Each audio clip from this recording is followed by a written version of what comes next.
far as Russia is concerned, its goal is to prevent NATO from getting too close to Russian borders, because that would constitute a challenge to Russia's security and will shift the regional balance of powers to the detriment of Russia's interests. So the idea in Moscow is that we have to stop NATO. We have to stop NATO in terms of its political enlargement, but also in terms of its infrastructure deployment on the eastern flank. And these two goals, the goals of the United States and the goals of the Russian Federation, can hardly be reconciled, because in certain sense it's a zero-sum game in Europe, and any gain by one side almost automatically means a net loss for the other side. So you must have understood the situation with the US and UK withdrawing their diplomats from Kyiv, that there is an amount of, if I use the word, fear within the Western camp. And I was talking to a US a senior topmost military officer. He said that we don't know what is happening, what's going on in Vladimir Putin's mind. He gave the example of Crimea. He said that nobody knew what he will do, and ultimately he used the word, Russia invaded Crimea. They are imagining something on that line will happen to Ukraine. If they are not almost certain, but they are somewhere feeling in this way too. What would you say about this? Well, first of all, speaking of Crimea, we should not forget that Crimea was taken by Russia without a single shot fired. So we can speculate about whether it was the right or wrong decision by Vladimir Putin, but it was bloodless. It did not create any chaos or commotion in the peninsula. My take is that the Western political leaders remember the experience not of Crimea, but the experience of Afghanistan, when they were very slow to evacuate their embassies, and that created chaos. So they want to make certain precautions in case something bad happens in Kyiv. I can understand this position, though I do not think that there is need to evacuate embassies. I think it is premature. And as I told you, I cannot understand what Russia can gain by invading Ukraine. I understand pretty well what Russia is likely to lose, and this collateral damage to Russia will be quite significant. So if you assume that Putin is rational, that he makes rational decisions, he is not likely to invade Ukraine directly. Mm-hmm. Right, sir.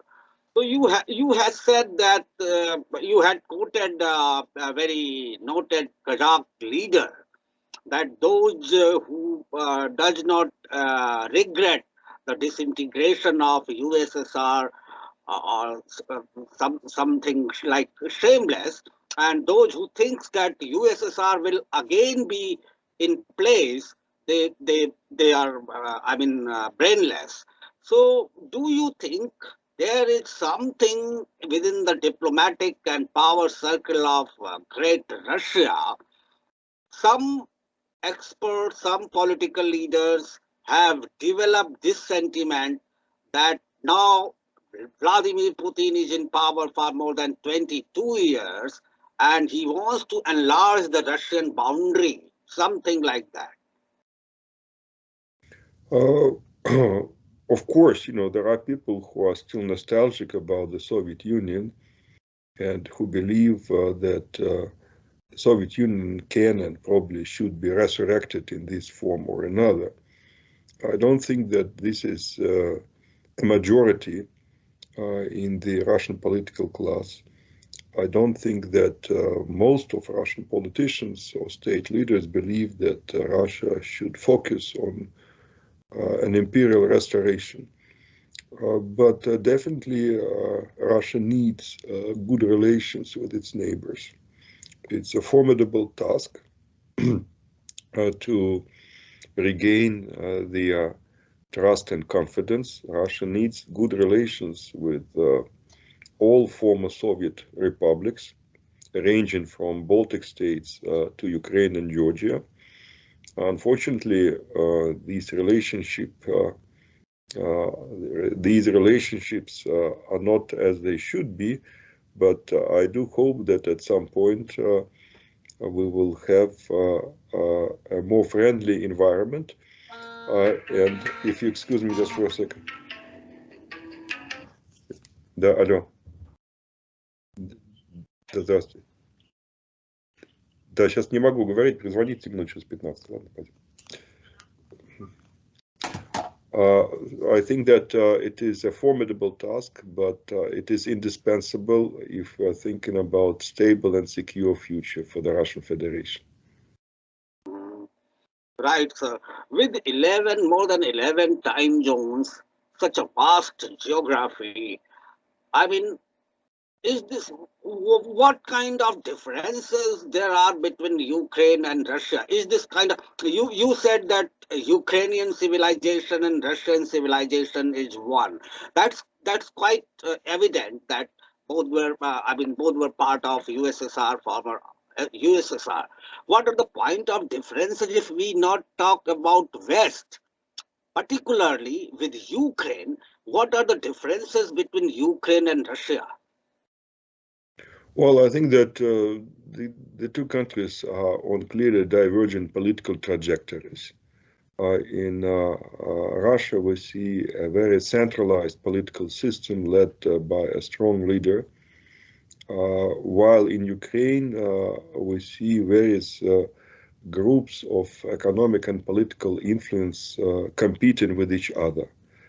So, in a way, Ukraine is less centralized and more democratic than Russia. It's also clear that Ukraine does not have this Eurasian dimension. The Ukrainian elites believe that Ukraine is a European country, while Russia positions itself as a country that belongs to both Europe and Asia. So there is a difficult task of balancing the East and the West for Russia, and this task does not exist for Ukraine. Also, the Ukrainian society is much more divided than the Russian society. If you look at the ethnic composition and confessional composition, and Ukraine is smaller, but in certain ways it's more diverse than Russia. So the countries are close to each other, but these are two different countries, and we should not fool ourselves thinking that Ukraine and Russia are the same country. It is not the case. So now one very important question. Western media is portraying that Russia wants to topple down current Ukrainian government supported by America. And also there was a news that Russian Prime Minister Vladimir Putin had given 4 political leaders' name who can be future president or whatever form of the government Ukraine follows. Is it true, or that is exactly what Vladimir Putin wants, or it's just news within the Western media? Well, again, I don't know what Vladimir Putin thinks, but I'm very skeptical about this scenario, because in order to have a successful change of power, you need to get a lot of support from the inside. And I don't think that any coup would get this support in Ukraine. No government that can be installed from the outside is likely to get legitimacy within the Ukrainian society. And I would be very much surprised to see such an attempt. I don't think that it has high chances of being successful, and I'm sure that everybody in Moscow understands that. So I don't think that there is a preparation for any kind of a coup d'etat in Kiev, and sometimes they entertain this idea in Ukraine in order to generate interest and media attention, but I wouldn't buy it at the listed price. And now, sir, you have time constraint. You gave such a wonderful reply. One final question. I had asked this question in first interview also, that Russia and India are great friends. In my first part is, what Russia can ask from India in this situation, and second part is, there was a time when Western intelligence and former USSR were fighting with each other in India even. Something about media, you said that media needs to be more active. Russian media needs to be more active in India and vice versa. So how it can happen?